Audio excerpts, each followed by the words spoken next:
Hello student, good morning. How are you? पढ़ाई कैसी चल रही है आपकी? ऑनलाइन पढ़ाई का आनंद ले रहे हैं आप? पढ़ाई पर पूरा ध्यान दें।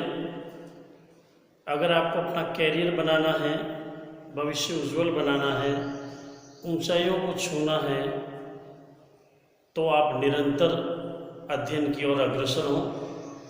निरंतरता से ही आप ऊंचाइयों को छू सकते हैं। आपने कभी घड़ी को देखा होगा? घड़ी निरंतर चलती रहती है। घड़ी की जो सुई होती है, उन सुई को आप 5 मिनट तक देखें, आपको खुद को एहसास होगा कि वो लगातार चलती रहती है। तब जाकर आप देखते हैं कि समय का चक्र पूरा होता है। तो प्यारे विद्यार्थियों, आप समय के अनुसार अपने आप को ढालने का प्रयास करें, निरंतर आगे बढ़ें। ये सफलता का मूल मंत्र है कि विद्यार्थी जब नियमितता अपनाता है तब वो ऊंचाइयों को छूता है। और फिर आप में एक इंटरेस्ट उत्पन्न होगा, रुचि। एक जैसे भूख लगती है हमें, तो हमें भोजन की तलब होती है कि हमें भोजन करना है। उसी तरीके से जब आपकी पढ़ाई की जैसे भूख होगी आपको, आप अपने आप जैसे पढ़ाई की ओर से आपकी तरह बढ़ेगी कि मुझे पढ़ना है, मुझे कुछ करना है, मुझे इसमें अच्छे मार्क्स लाने हैं, इससे भी टॉप जाना। जब तक आप में कंपटीशन की भावना नहीं होगी तब तक आप अप नहीं जा पाएंगे। तो कल मैं टॉपिक आपको बता रहा था बुशमैन वाला, तो बुशमैन का स्टार्ट किया था। मैं कुछ बचे हुए जो टॉपिक है उनको कंप्लीट करवा रहा हूँ। तो टॉपिक है आपका बुशमैन जनजाति के बारे में रीड कर रहे हैं। बुशमैन, अब देखो बुशमैन के बारे में मैंने आपको इसके निवास क्षेत्र के परिचय, निवास क्षेत्र और आर्थिक क्रियाकलापों के बारे में पढ़ लेते हैं। आर्थिक क्रियाकलाप,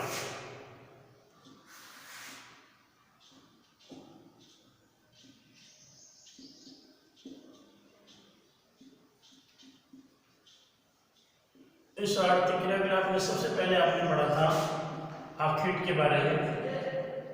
वो किस तरीके से अपना शिकार करते, तीर कमान भालों के माध्यम से शिकार करते। शिकार को करने का तरीका उनका अलग अलग है। वो अपने शिकार को कीचड़ में फंसाकर, गड्ढे में गिराकर, विषाक्त जल मिलाकर, इस तरीके से वो अपना शिकार करते हैं। फिर दूसरा बिंदु जिसे मैंने आपको बताया था भोजन।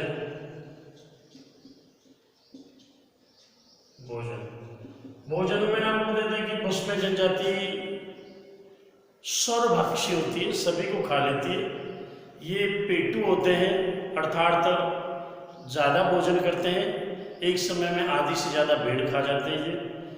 और ये भोजन पर ये ध्यान नहीं देते कि बासी है या ताज़ा है, जैसा भी भोजन वो कर लेते हैं। दीमक, चींटियाँ और उनके अंडे इनके प्रिय भोजन होते हैं। अब तीसरा जिसे जो बिंदु जिसमें आपको पढ़ाने जा रहा हूँ वो है वस्त्र। बुशमैन जनजाति के वस्त्र, आप देखते हैं कि बुशमैन जनजाति के वस्त्र बहुत कम होते हैं। वो पुरुष सिर्फ तिकोनी लंगोट पहनते हैं, तिकोनी लंगोट का इस्तेमाल करते हैं। पुरुष वस्त्र कम होते हैं, तिकोनी लंगोट का इस्तेमाल करते हैं। स्त्रियां अपने शरीर को ढकने के लिए आगे और पीछे एक जैसी चमड़ी की जो वस्त्र है उसको लटका कर पहनती है, उसको एप्रन बोलते हैं। एप्रन, स्त्रियों के वस्त्र को एप्रन कहते हैं। इनके वस्त्रों में सबसे महत्वपूर्ण वस्त्र होता है चोंगा। चोंगा जिसे स्थानीय भाषा में, इस चोंगा को स्थानीय भाषा में इसको क्या कहते हैं? क्रॉस कहते हैं। स्थानीय भाषा में इसको क्या कहते हैं? क्रॉस कहते हैं। एक नंबर का क्वेश्चन आपसे पुट किया जा सकता है, क्रॉस किसे कहते हैं? तो आप क्या कहेंगे कि क्रॉस बुशमैन जनजातियों द्वारा, स्त्रियों द्वारा पहना जाने वाला एक चोंगे नुमा वस्त्र होता है। उस चोंगे को स्थानीय भाषा में क्रॉस कहते हैं। इसका उपयोग महिलाएं अपने बच्चों को लपेटने में, बच्चों को लेने में, साथ ही जंगलों से जो फल, गोंद, फूल जो एकत्रित करती है वो खाद्य सामग्री, उन खाद्य सामग्री को भी लटका कर लाने में इसका इस्तेमाल करती है। तो ये वस्त्र और बिस्तर बंद क्रॉस क्या है, वस्त्र प्लस बिस्तर बंद दोनों कार्यों में इसका इस्तेमाल किया जाता है। तो ये थे वस्त्र। बुशमैन जनजाति के जो वस्त्र है वो बहुत कम होते हैं। पुरुष त्रिकोणीय लंगोट का इस्तेमाल करती है, स्त्रियां एप्रन का इस्तेमाल करती है, और इसका महत्वपूर्ण वस्त्र चोंगा होता है जिसे स्थानीय भाषा में क्रॉस कहते हैं। और इस क्रॉस का जो उपयोग है वो वस्त्र और बिस्तरबंद दोनों में इस्तेमाल किया जाता है। महिलाएं जो जंगल में जाती है तो वहाँ से जो जितने फल फूल जैसे जो एकत्रित करके लाती खाद्य सामग्री उसको उसमें बांध कर लेके आ जाती है, प्लस अपने बच्चों को भी रखने में इसका इस्तेमाल किया जाता है। तो ये था वस्त्र कि बुशमैन जनजातियों के वस्त्र कितने होते हैं, कौन कौन से वस्त्र होते हैं। बुशमैन जनजातियों के वस्त्र से संबंधित क्वेश्चन पुटअप किया जा सकता है। 1 नंबर का एप्रन, क्रॉस, चोंगा, ये 3 हैं। इन तीनों के बारे में जैसे आपको अच्छे से जानकारी होनी चाहिए। नेक्स्ट इसमें है निवास गृह।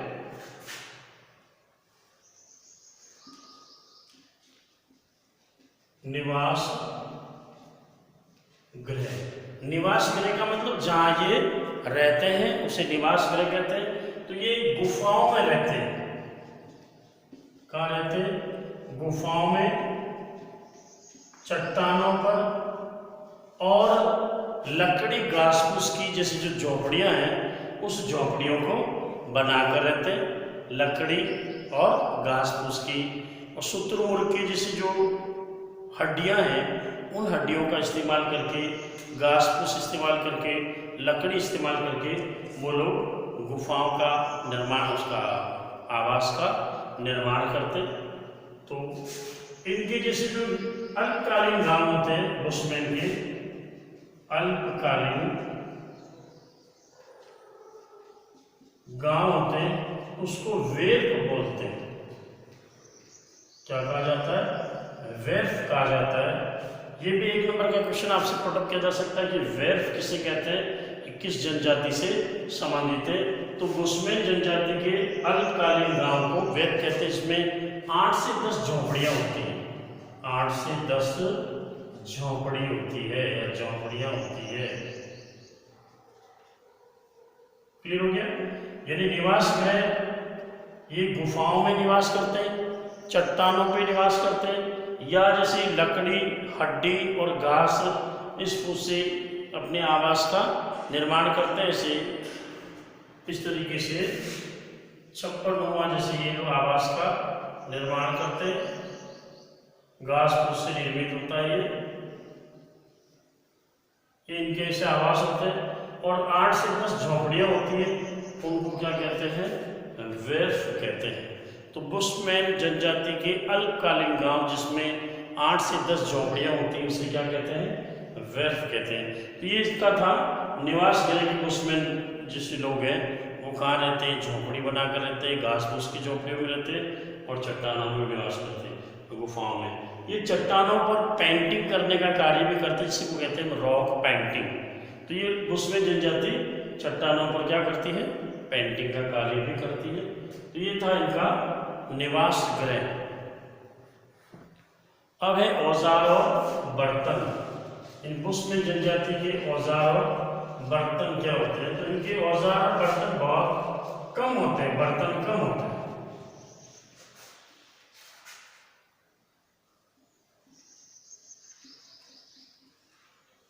औजार एवं बर्तन। अब मैं सबसे पहले आपको औजार के बारे में बताऊं। बुशमैन जनजाति के जो औजार है वो तीर, कमान,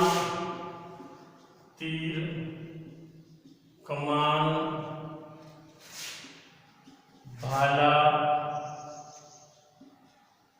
बर्छा, ये बुशमैन जनजाति के औजार है जिनके माध्यम से ये शिकार करते हैं। इसमें शुतुरमुर्ग,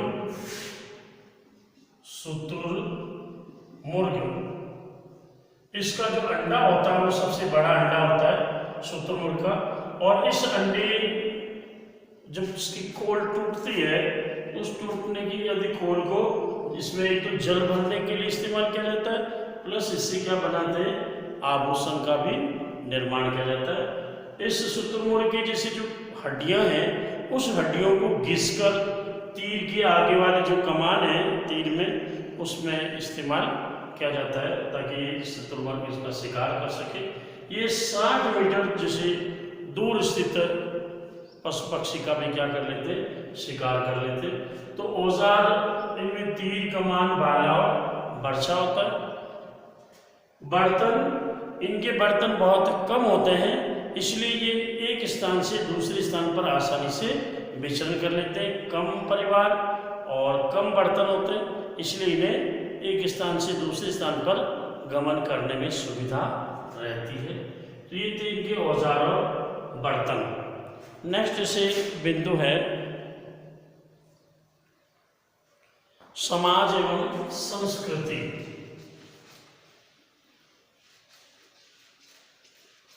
मुस्लिम जनजाति का समाज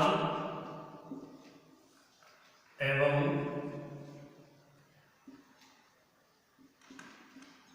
संस्कृति। आप देखते हैं कि मुस्लिम जनजाति, उसमें जीवित रहने की अत्यंत तीव्रता होती है। ये विकट परिस्थितियों में भी अपने धैर्य को बनाए रखते हैं, शांत स्वभाव के होते हैं और ये छोटे छोटे समूह में रहते हैं, समाज में रहते हैं। ये भी पितृवंशी परिवार है। ये जादू टोनों में विश्वास करते हैं, जादू टोने में विश्वास करते हैं, भूत प्रेत में विश्वास करते हैं। ओझा इन्हें बीमारियों से बचाता है। कौन बताता है? ओझा इन्हें ऐसी समस्याओं से निवारण दिलाता है। ये छोटे छोटे समूह में रहते हैं। मैंने अभी थोड़ी देर पहले बताया था कि 8 से 10 झोपड़ियाँ होती है, 10-15 झोपड़ी। उन झोपड़ियों में ये रहते हैं, छोटे छोटे समाज के रूप में ये रहते हैं। इनके रहन सहन, खान पान, वेशभूषा बिल्कुल अलग होती है। ये इनकी संस्कृति को बनाए रखते हैं, जादू टोने में विश्वास रखते हैं, बहुपत्नी प्रथा प्रचलित है, ओझा इन्हें विभिन्न बीमारियों से बचाता है। तो ये थी इनकी समाज और संस्कृति। औरतें आभूषण का इस्तेमाल करती हैं और आभूषण किससे बनाए जाते हैं? अभी मैंने आपको बताया था, शुतुरमुर्ग के जो अंडे हैं उनकी खोल से इसके छोटे छोटे टुकड़े करके उसमें छेद करके महिलाएं आभूषण बनाती हैं और उसका इस्तेमाल करती हैं। तो ये मुस्लिम जनजाति का समाज और संस्कृति, जो जादू टोने में विश्वास करते हैं। ऊर्जा इन्हें बीमारियों से दूर रखता है कि ऊर्जा के पास जाते हैं और अपनी मानसिक जो समस्या है उसका निवारण करवाते हैं। नेक्स्ट बिंदु है आपका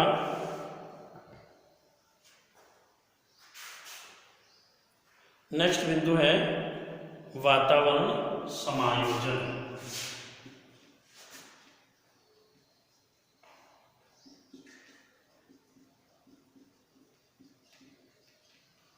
वातावरण समायोजन एक जैसे समाज और संस्कृति, जादू टोनों के बारे में विश्वास करते हैं, ओझा को मानते हैं। ये 2 भगवानों में विश्वास करते हैं। कितने भगवान में विश्वास करते हैं? 2 भगवान में विश्वास करते हैं। एक जो पूर्व में रहता है और दूसरा जो पश्चिम में रहता है। यदि ऊर्जा कितने भगवान में विश्वास करते हैं? मुस्लिम जनजाति के 2 भगवान में विश्वास करते हैं, एक जो पूर्व में रहते हैं और दूसरा पश्चिम में रहते हैं। तो ये कि समाज और संस्कृति के बारे में कि क्या ये लोग पितृसत्तात्मक है, जादू टोने में विश्वास करते हैं, ओझा इन्हें बीमारियों से बचाता है। और ये लोग 2 भगवानों में विश्वास करते हैं, एक जो पूर्व में रहता है और दूसरा पश्चिम में रहता है। नेक्स्ट क्रियाकलाप है आपका वातावरण समायोजन।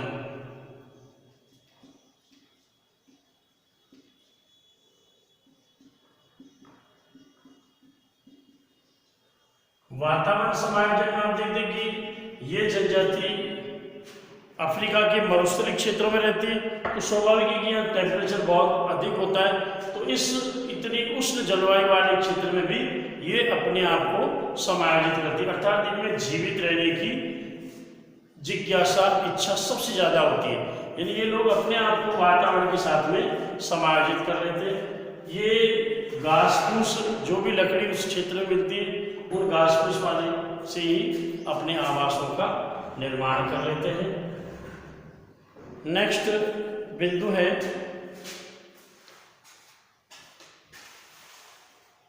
आधुनिक संस्कृति से संपर्क।